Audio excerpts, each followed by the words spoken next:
That's the sound of ice crackling deep in the glaciers of the Arctic, rippling out, creating branching lines like tree limbs, extending outward. Those patterns, those sinewy lines, are what appealed to one of the most celebrated wildlife photographers in the world when he was young. He saw them repeat, in his veins, in rocks. Nature, he found, was mimicking him.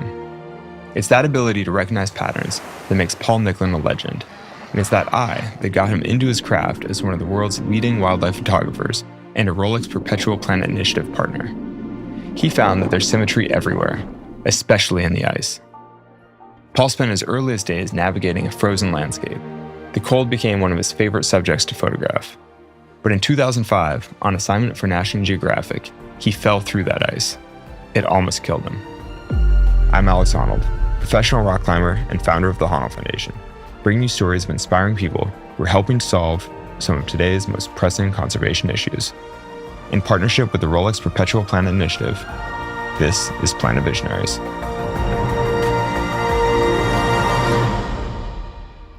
My name is Paul Nicklen. I'm a conservation photographer, a journalist, an artist, and an explorer. I remember being very upset when my family moved to the Arctic. And all of a sudden, here I am in this cold place, but it very quickly switched for me from sort of concern and worry of this isolation to absolute magic. I fell in love with the Arctic. It worked its way deep into my heart. When you live in a community of 190 people and you're one of 3 non-Inuit families and there's no telephone, no television, no radio, you spend all of your time outside playing under the Aurora Borealis, walking across the sea ice. Growing up on Baffin Island, again in this tiny community, my mom had the only enlarger in town, and she had a Pentax K1000, and she would get her rolls of Kodachrome 64, and I would just always watch her make these beautiful prints of this life on the ice. And one day when I was 16 years old, we went on a trip together as a family, and she actually let me hold her camera, and then at some point she gave me her camera.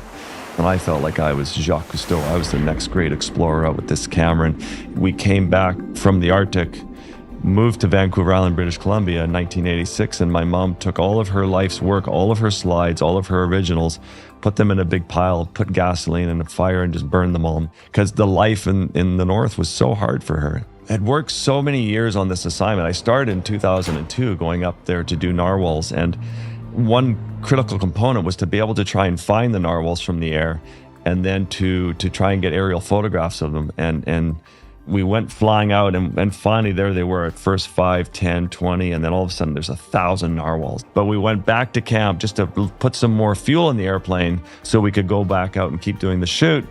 As we're doing that, I stepped through this rotten big chunk of ice. I started to go down. I fall through the sea ice all the time and it's always a big joke. I don't mind. But this time the ice was rolling and I was about to get sucked underwater and I wasn't going to come back because these chunks were rolling inwards like this. And I reached up and I grabbed the rope on my Comatic on my sled and it dislocated my arm. And finally one of the guys saw me, they dragged me out. It took them 2 hours to reset my shoulder because it was so frozen. Yeah, pushing your body to the limits to come back with these important stories. Paul, welcome back to Planet Visionaries. It's great to be back, Alex. Thanks for having me back. Tell me what you've been up to the last couple. I guess it's been a year or two since we spoke. So it's been over a year, I think. I've been on assignment, and we've been shooting for Sea Legacy in Indonesia. We've been doing a ton of diving and a lot of filming, and actually tackling for the first time plastic pollution in Indonesia is a big story. So we're shooting all the beauty, but we're also photographing all the sort of travesties happening to this area, one of the richest marine environments in the world, and that's sort of one of our biggest projects that we're working on right now. But talk about shooting plastic pollution and shooting those kinds of stories, because you've really made a career out of documenting the beauty of nature and sort of the magnificence and the awe and all that. What is it like to capture the other side?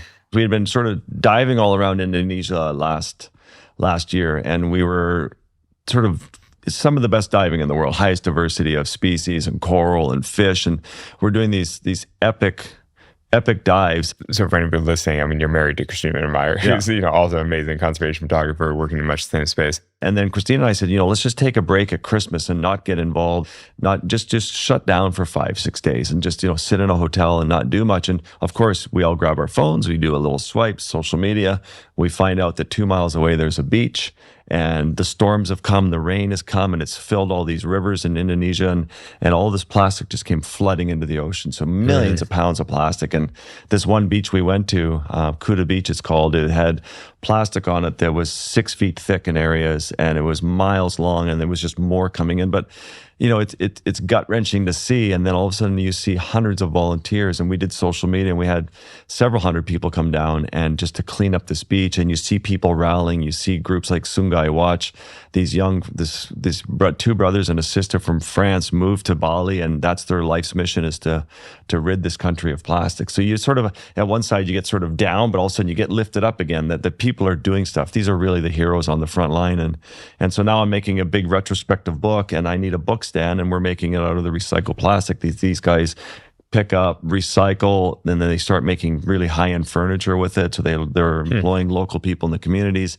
Now I'm working with them to make my book stand. So it's really, you sort of look for the silver linings in all these things. Like what happens at the beach? It's like, oh, you clean up the beach, but there's still more coming down the river. There's still, God, Alex, it's like I can't even describe to you.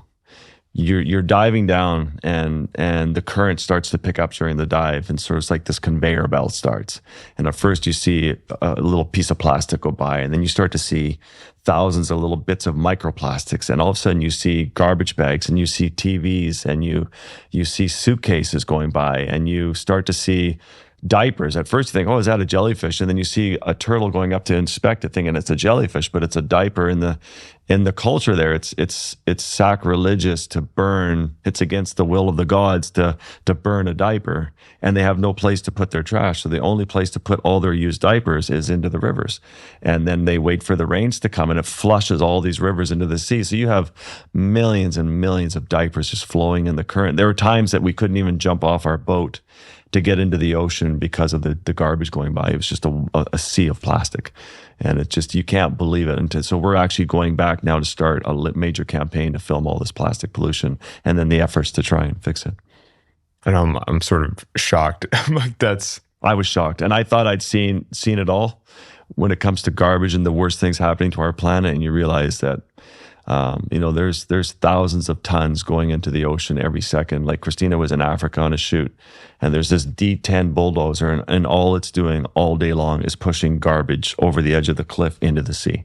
And that's its only job, and they're just pushing all their trash. What do you feel like is your obligation to share that with the world, or and how do you feel like you can have an impact that way? Often the power of the people is greater than the people in power. When you can use visual storytelling to galvanize a global audience at one, if you can do it right. And it's hard now because everyone's being throttled on social media, especially when you use climate change, plastic pollution, we're getting throttled. So I think that we just sort of wait for the right moment, and we get everybody together and we pump that out to the world in a big concerted effort. And that's how we've had a lot of our best conservation wins, like Little Sea Legacy, from Canada, working with a couple of other NGOs, were able to ban the mile-long drift nets off of Los Angeles. Tell me about that. What so is that? It was Turtle Island restoration work, and Mercy for Animals were working on this project with Rob Stewart. I don't know if you knew Rob, but a Canadian diver, but a wonderful filmmaker. He had done Sharkwater. He did 2 films in Sharkwater, 2 very successful documentaries on basically the slaughter of sharks. Hundreds of millions of sharks are killed every year. Well, tragically, he was in a diving accident, and he lost his life. And his team came to me and just said, look, Rob's died, and we want to keep his legacy alive. We want to finish this project. Can you get Sea Legacy involved in this? So I said, yeah. So I was sort of thinking about, how are we going to do this to find these boats that are out there fishing all night, releasing these mile-long nets off the coast of LA and San Diego that have a 9-to-1 bycatch ratio. So for every pound of swordfish, they're targeted species, which we shouldn't be eating anyway. Yeah, I was like, are we even allowed to eat swordfish? Like they're full of mercury, and then their populations are in trouble. We shouldn't be eating them, but that's what they're legally allowed to catch. But they're catching turtles, dolphins, whales, sea lions, all these other animals are being caught in these nets, things that they're just discarding back into the ocean. That's crazy. It's crazy. So, but this is going on. And so we're in Rwanda at Christmas, again, just trying to take a break from all the conservation work. And this guy just says, what do you do? I told him. He goes, oh, that's amazing. I said, what do you do? He goes, oh, I fly fighter jets out of San Diego. And I'm like, really? He goes, yeah, I'm in the Navy. And I'm like, that's amazing. And he says, "Is there anything we can do to help?" I said, "Yeah, why don't you start, when you're out there flying around, why don't you look for these boats for us?" Sort of half joking. And I'm like, "Send me intel and data and pictures on where these boats are." He goes, "Yeah, well, when we're out running our night ops, we'll start sending you some, what's your text number?" So he's, I give him my number, and he's like, "So is this the boat you're looking for?" I'm like, "That's them. Those are the fishermen." And so then we worked with these other groups. They put an observer on one of the boats the guy went undercover, and we did this big campaign, and we had it banned. But you just see what it takes to have a conservation win. It takes this key inflection moment. You need to have a strategic strike. You got to bring everyone. The visuals have to be gut-wrenching and powerful to the point that, it was, it has to be obvious. Yeah, and it was 9 out of 10 votes voted in favor of banning it because it was so shocking and so awful to see. So we need to do the same thing with plastic when we take this on. Do you think that's possible? You think awful visuals are going to win by themselves. You have to work with the governments and policy. It really gets the public's attention on it. So there's a lot of pressure there. But at that same time, you've got to be doing the policy work behind the background. You have to be working with the decision makers to try and have these wins. So it's never a quick thing to have a conservation win. It's a long, slow burn. How did you go from wildlife biologist, basically, like living on the ice, living in Baffin Island, which is the very end of the world. Yeah. It's like, how do you get to this kind of global conservation? I grew up with the Inuit, learning how to tell stories from the Inuit, learning about art and storytelling. I was so obsessed with capturing visually the beauty of this place growing up in the North, and then knew that I was going to do something someday that had to do with protecting it. And the only obvious thing seemed to become a biologist. And so I got a job as a biologist, and then I started working on species like polar bears, wolverine, lynx. And it was incredibly important work. But I realized as a biologist, we were just managing how many animals can you kill before you drive the population down. And we got it wrong every time. It's to say we were managing the Bathurst caribou herd, which had 480,000 animals in it when we did our census. Now they're still fighting over who gets to kill the last 5,000. So there's been a 99.5% crash in that population. And there's still public pressure to keep hunting these animals. So I became very disillusioned, very disgruntled, very frustrated. And I needed to clear my mind.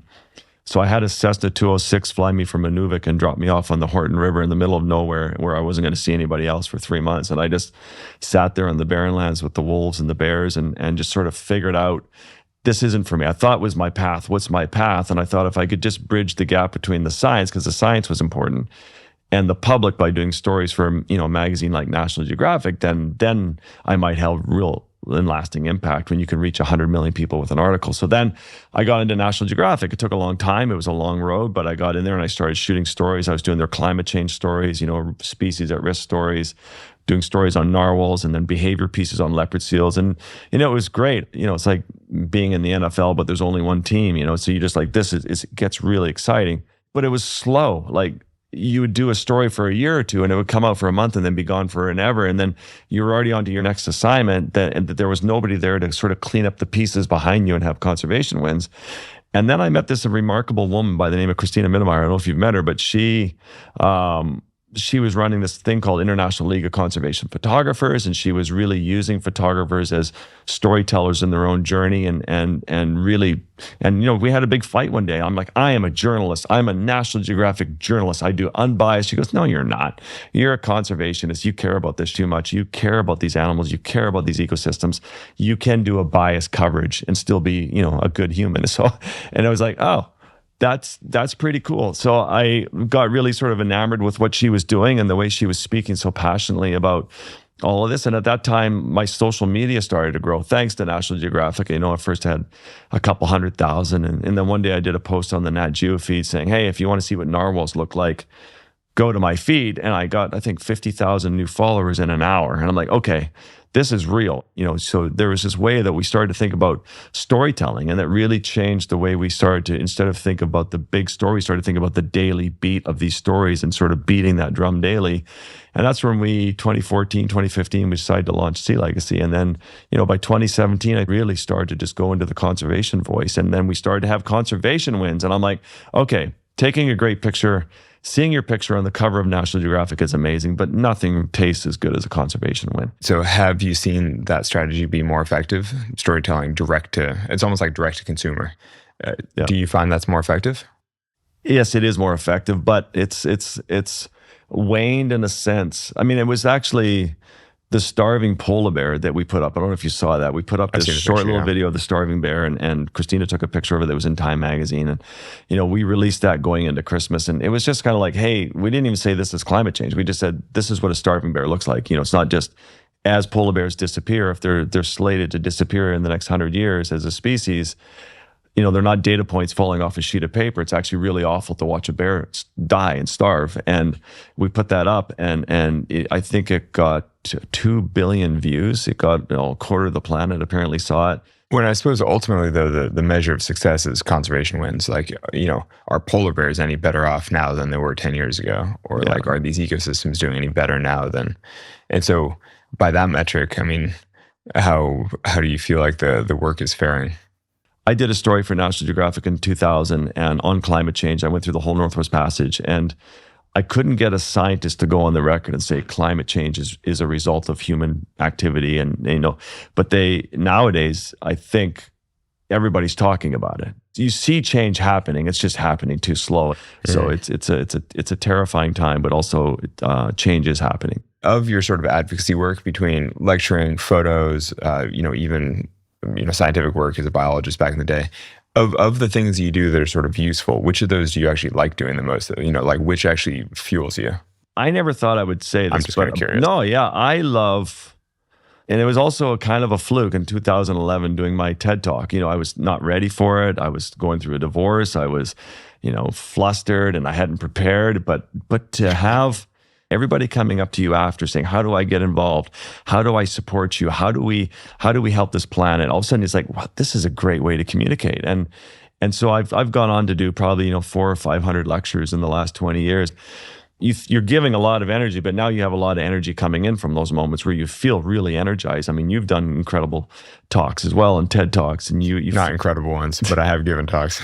Okay, but were you energized from it? No, I feel like completely depleted from that stuff. Okay. My TED Talk was like the most traumatic the thing I've done in a way. I was like so gripped and so nervous, and it was so hard. Harder than your hardest climb. You were just... Oh, by far. Okay. Yeah, it was and terrible. You probably had prepared. Yeah, I had prepared, much more so than you. I mean, I memorized my whole talk like I was supposed to. I still forgot part of it when I delivered it, but I did my best. The best part about my TED Talk is what really got people is at the end of my talk, I forgot my conclusion, and I had no idea how I was going to come out of my talk. I was like, oh no.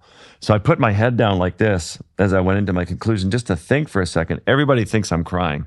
And all of a sudden I hear these collective gasps of crying in the audience because people think I'm crying. And so like they're crying. And so then I actually did get a little teary-eyed. And then I looked up and I didn't know what to say. So I invited all these people to Antarctica. So now I think my talk's been seen by a few million people. And I still get emails today like, I accept your free invitation to Antarctica. It's like, no, I didn't know what to say. But yeah, but it was a blessing to be disorganized and not ready and not prepared and not too static. I mean, obviously the part I love the most is gathering the visuals. I love to be underwater for 5 hours on my rebreather, shooting work that's really important. Even like I was just photographing in Indonesia, TV sets and shopping carts. Do you really see a TV set go past you in the ocean? Not floating, like rolling on the bottom. It wasn't like floating, but it's just rolling on the bottom. Like every bit of trash goes into the ocean. There's no garbage dump. Everything that you could think in your life that you've ever thrown away, you would just put into the ocean.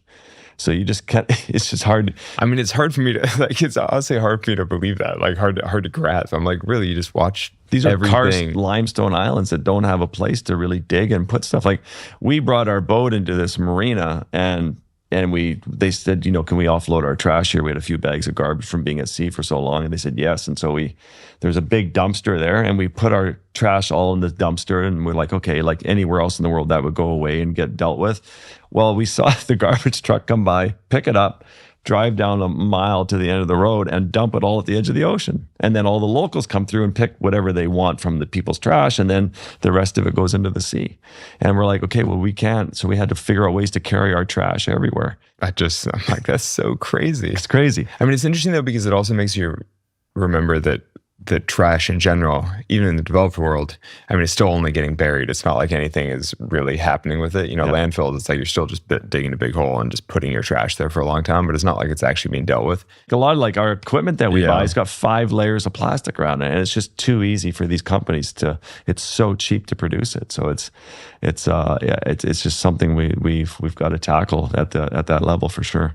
I mean, to some extent, you can drive markets, as individuals, as groups.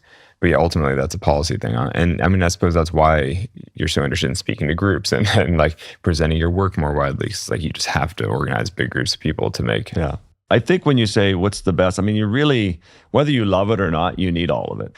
I've hired somebody specifically just to run my account every day because it's one of the many tools. Like, I'm doing this podcast with you because, I mean, obviously I'm a massive fan of yours and I'm grateful to do this, but I want the microphone. This microphone to talk about these issues is just one more tiny little cog in the wheel of reaching the world about the issues you care about. So Instagram, lectures, podcasts, books, like everything you can. Like Rolex has been a great partner for us. Where not only do they support the work we're doing, but they help give us a bigger microphone through their channels, through their PR agencies, where they say, hey, we're sending CNN out to your boat in Mexico on your big project there to talk about conservation. That's a microphone. Katie Couric comes out on our boat, which is, I've always been a fan of hers, but like this is a microphone opportunity to use her channels. And now we write articles for her organization called It's a Ripple Effect. It's a monthly column that we have. It's like it's almost like an anti-anxiety antidote device where you have to just keep beating this drum across every channel you have just because it makes you feel like you're doing something, and you are doing something, but it's never big enough or fast enough. We're here in New York at Climate Week, and so we've both been doing tons of events around Climate Week. And so I was speaking at an event last night, and people were sort of asking sort of doom and gloom questions around climate change and sort of general ecological health. And I was like, yes, it is very depressing when you look backward. But I was like, if you just landed on Earth right now and you looked at the state of the natural world, you would still be filled with wonder and awe. I mean, the world is still magnificent. It's still beautiful. It's like the oceans are still incredible. They're still full of life. Yeah. They have less life than 50 years ago, let's say. Yeah. But the thing is, if you just dropped in right now and established a baseline, you'd be like, this world is incredible and we live in this paradise. Yeah. And you would think that moving forward, you still have this incredible opportunity to preserve that life and to protect the natural places that remain. And I was like, in some ways, I think the environmental movement does itself a little bit of a disservice by looking backward too much. 100%. Like it's funny you say all that. My mind's just racing as you're saying this because it's a great answer to what to your own question is I sometimes get really down. I'm like, I wish I could have been here to walk with woolly mammoths. I wish I could have seen saber-toothed cat. You're a nice person. Yeah, you grew up in Bath. Yeah, exactly. You're like, I want to see a woolly mammoth. I'm like, I don't need to see a woolly mammoth. I was diving in a cave in Mexico. We're 200 feet deep, and it's called Hoyo Negro. And they found this 13,000-year-old girl's skull in there. They found Gomphotherium elephants. They found 25 grizzly bears that are over 20,000 years old. And you're like. And my mind starts to go, I wish I could have been here to see this life. But of course, you wouldn't, because you wouldn't have all the modern tools that we have at our disposal. It's a much less comfortable life. Yeah, for much sure. like as animals are all trying to eat you. Yeah. So and then I'm sitting there having this thought in Africa, and I'm like, and then all of a sudden I'm standing next to Craig the elephant, who's 52 years old and 12,000 pounds, and I'm from me to you to him because he's so gentle around people, and I'm like, no. There's so much beauty in the world right now. Like, you're absolutely right that if your mind goes to what was, it's depressing. When we've lost 70% of biodiversity on this planet in the last 50 years, it gets pretty depressing. But then all of a sudden you're like, wait a minute. And that's why I'm launching this new book I'm doing called Reverence, to revere what we have here and now. It doesn't get any more beautiful. Like, I don't know if you're religious or not, but like, to me, to think that I'm going to live my life and thrash this planet and then go off to some place where they're going to open up these gates for me and it's going to be pure bliss.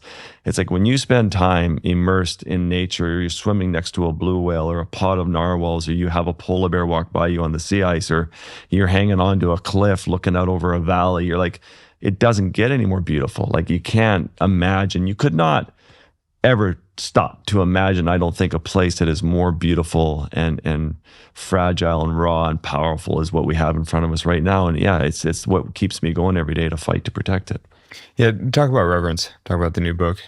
It's just how I feel. It's how I feel. It's how I revere nature and animals as these these other nations. And when you look at these other cultures of sea wolves and spirit bears, like a polar bear walking through the Great Bear Rainforest, underneath these 200-foot tall red cedar trees with the ravens calling and 50,000 salmon in a river. And then, you're up in the Arctic on the sea ice and there's, 1,000 narwhals going by, and then orcas, and then a bowhead whale that's over 200 years old, swimming by, the oldest living mammal on Earth. And it's just, I have such deep love and passion and reverence for nature. And, I don't have to sell guys like you hard on it because you live it. You're out immersed in nature all the time. And maybe often you're facing a rock wall, but I do turn and look behind me sometimes. And, and probably one of the best parts of your climb is just getting to the top and sitting there and giving gratitude and thanks for this world. And looking around the landscape. Yeah. And that's always part of it. That's always part of it. And for me, that's just it. When I'm underwater on my rebreather with no bubbles and it's silent and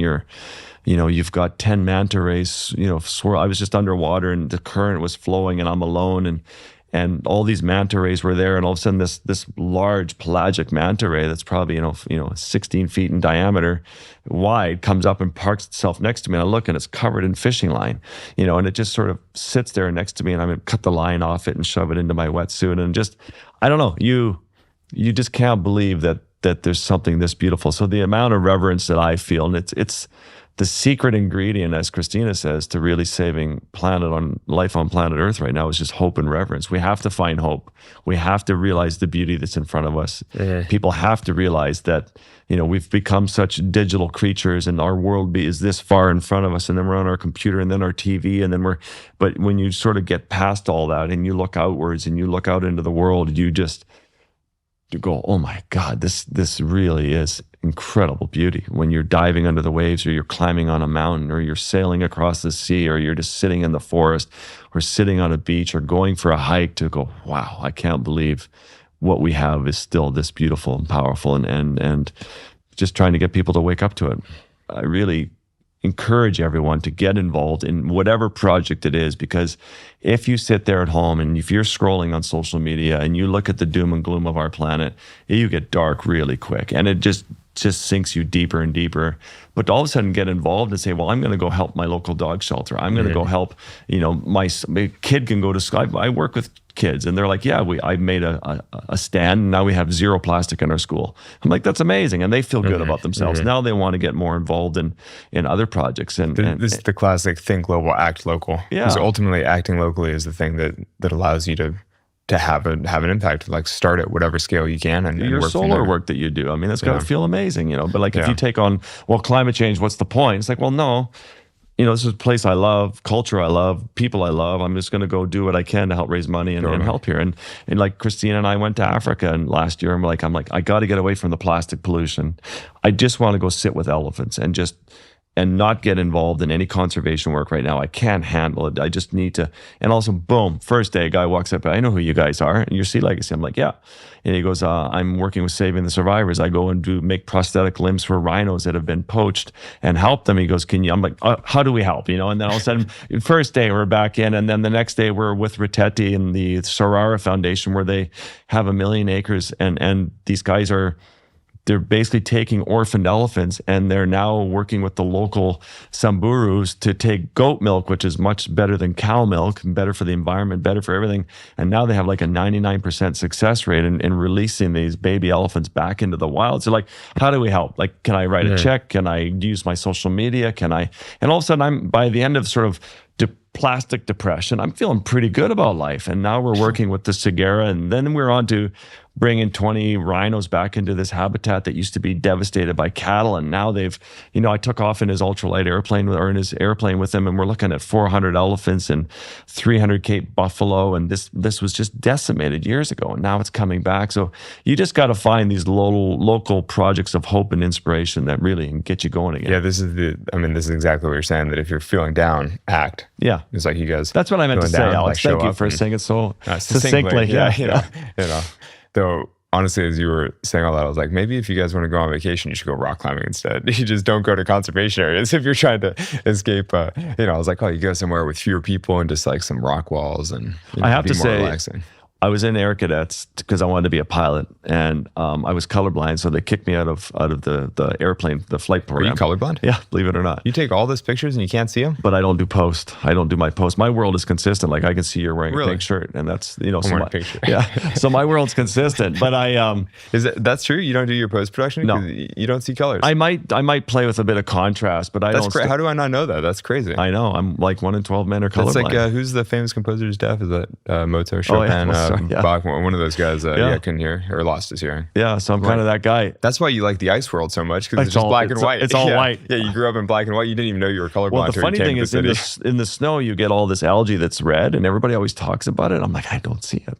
I don't see reds. But you see it as grays. You see it as dark browns and grays and stuff like that. So then I did anyways, my point is they kicked me out of flight school.